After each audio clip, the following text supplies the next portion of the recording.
Para sa mga naka-Android at iOS, ito yung minimum specs na kailangan natin. Sa OS, Android 12 or pataas, kayang-kaya niyan. Yung Android 12 siguro way back 4 years ago pa ni-release to. So ngayon nasa HyperOS na tayo. Yung iOS 16 naman is para sa mga naka-iOS or mga naka-Apple products, napa-iPad and iPhone. Sa memory is 4GB pataas, pero sa tingin ko mas recommended na gumamit na tayo ng 6GB or 8GB pataas para maparan natin ng maayos at smooth si Legend of Ymir. And sa Android chipset, ang recommended ay Snapdragon 865 pataas na may Adreno 650 na GPU and Exynos 9820 Mali G76 GPU. At sa iOS naman, sa iPhone is A14 Bionic at binigyan na rin tayo ng smartphone standard which is yung Galaxy S20 and Galaxy S10. And sa iOS naman is recommended nila ang iPhone 12 pataas. So yung mga naka-iPhone 11, medyo hirap na siguro mapatakbo si Legend of Ymir. Tablet standard naman. Para sa Android, Galaxy Tab S7. And sa iOS naman is iPad 9th generation. Okay, sinasabi dito, these are the minimum and recommended system requirements to run the game. The performance may vary slightly depending on network conditions, OS, and PC management status. So sa Korea kasi, mas piniprefer nila ang mga Samsung products. Kaya ito yung naging basis nila for recommendation.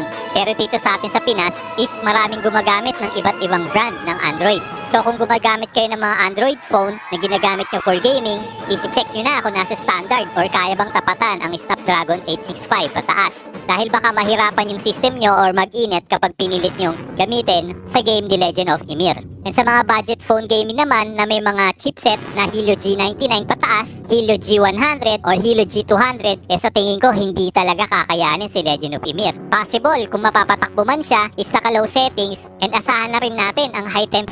Okay, sa specs, sa system requirements is Windows. Sa CPU, ang minimum requirements ay Intel i7 7th generation. And ang recommended naman for CPU is Intel i7 10th generation. And optimal requirements is Intel i7 13th generation.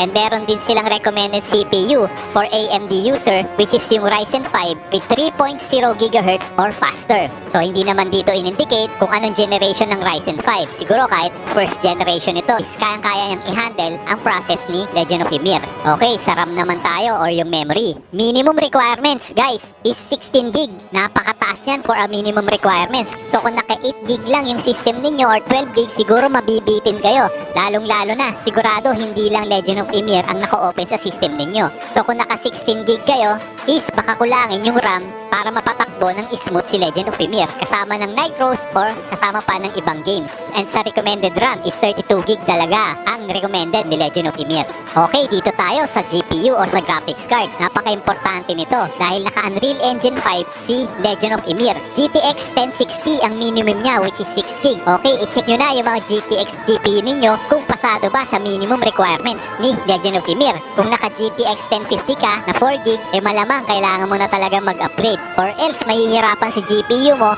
or mapipilitan kang mag-set to lower settings. And sa recommended GPU niya is RTX 3060 and optimal is RTX 3080. So walang nakalagay dito for recommendation ng mga AMD users. Pero para sa akin, sa tingin ko kaya na nito ang RX 6600 pataas. Okay, sa operating system, Windows 10 64-bit. Okay, alam naman natin na wala nang update si Windows 10. Well, siguro dapat mag-upgrade na rin tayo for Windows 11. DirectX is DirectX 12. Okay, sinabi dito. These are the minimum and recommended system requirements to run the game. The performance may vary slightly depending on the network condition, OS, PC management status. Kung sa tingin ninyo, pasok yung mga unit na gagamitin nyo dito, is wala na kayong problema. Pero dun sa mga gumagamit pa rin ng mga APU or yung mga integrated GPU, hindi natin masasabi kung kaya bang mag-run ni Legend of Ymir na smooth kapag nag-start na yung game. Well, sinasabi ng iba na kaya naman daw for low settings, sa tingin ko siguro sa mga areas nakakaunti lang yung mga tao or yung mga players. For single PvP or solo gaming, okay na siguro yung mga integrated graphics ng Ryzen. But still, nire-recommend ko na mag-upgrade tayo ng GPU, which is yung RX 6600 pataas, para naman masulit natin yung gameplay ni Legend of Ymir with Unreal Engine 5. And tatandaan natin na hindi lang naman solo PvP ang gameplay ni Legend of Ymir. Kaya siya tinawag na MMORPG dahil massive multiplayer to. Lalong-lalo na kapag pumasok ka sa server versus server war. Kinakailangan talaga ng mas malakas na processor at mataas na GPU. So yun lang.